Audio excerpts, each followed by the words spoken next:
Kick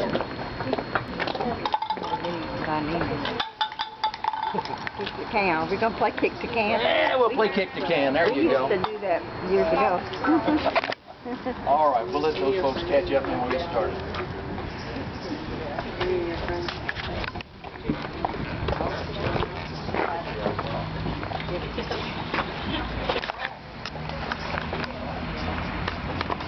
Folks, it's almost train time.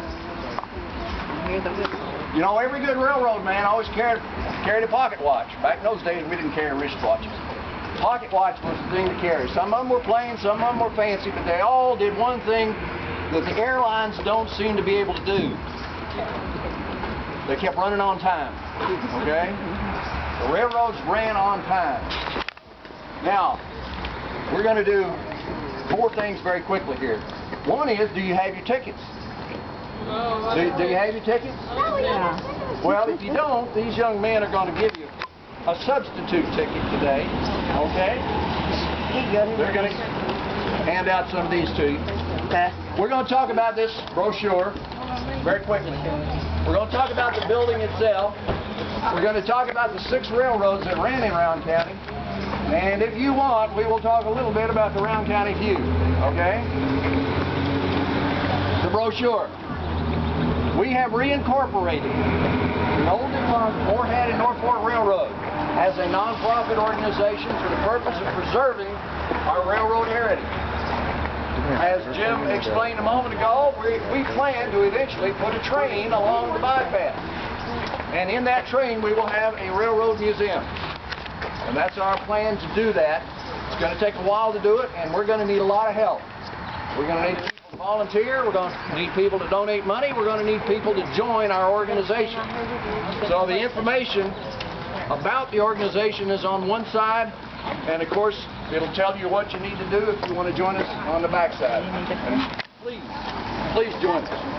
All right, let's talk about the building itself. The railroad came to Morehead in 1881. Tracks were laid just on the other side of this building. Originally there was a platform that extended from the freight station right out to the tracks to make ease of loading and unloading freight and so on.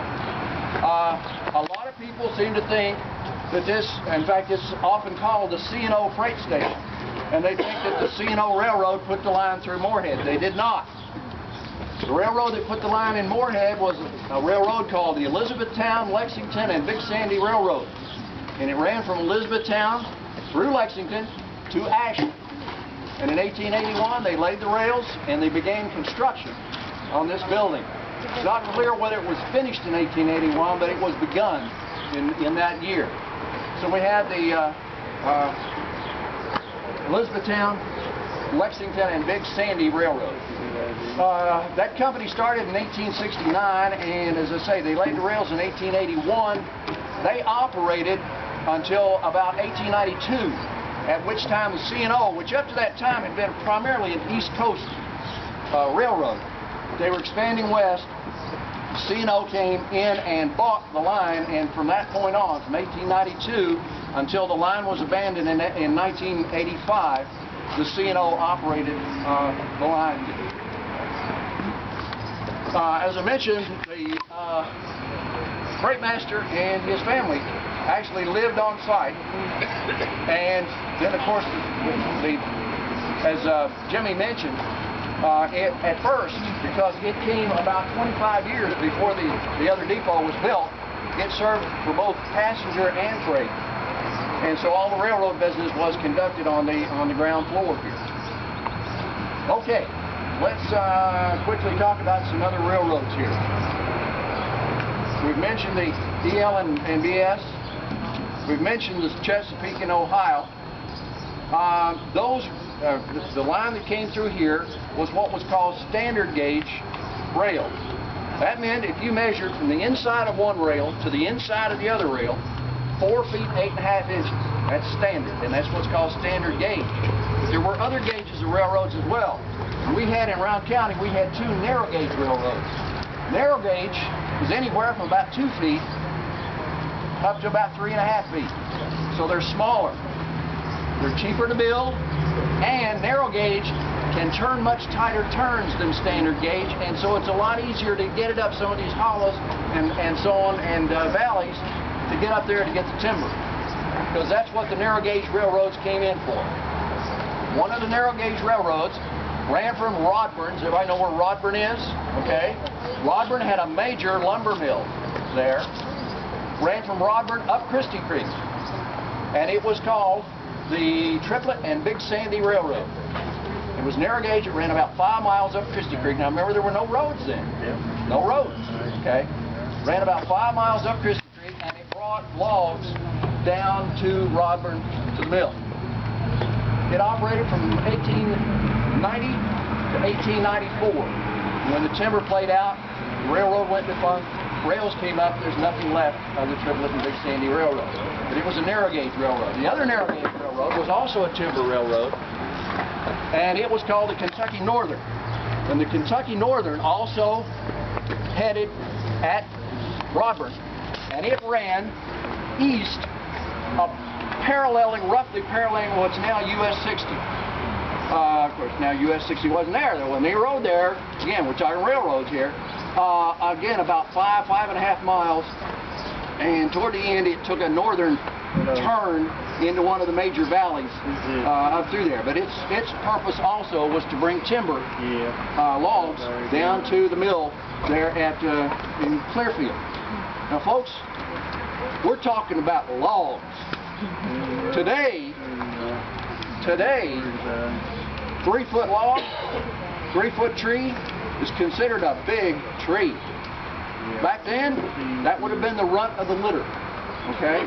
It was nothing for trees back then to be 6, 8, 10 feet in diameter. In fact, it was said that you could only get 3 logs on a rail car. They were that big. The trees were so big, they even harvested the roots of the trees and took them to the mills, and they were sawed up for lumber as well. Huge trees. We're talking virgin growth there, of course. But that's the reason for those 2 railroads going in. The Kentucky Northern ran from about 1896 to about 1900, and then again, when the timber played out, the railroad went defunct, rails were pulled, and again, there's nothing left of either one of those 2 narrow gauge railroads. So we've got 4 railroads so far.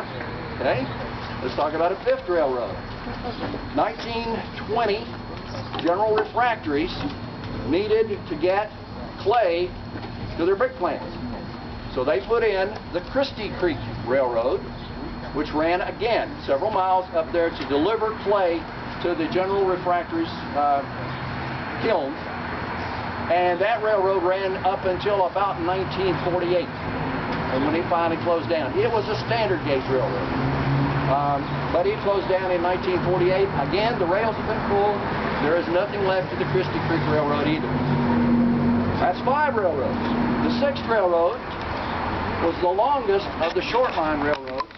It also was standard gauge, and it was called the Morehead and North Fork Railroad. In 1900, a group of people came in, wanted to build a railroad from Clearfield into Morgan County for the purpose of, again, bringing major logs out of there to the mill there in Clearfield. The company bought up a lot of right-of-way, laid a few rails, and went bankrupt.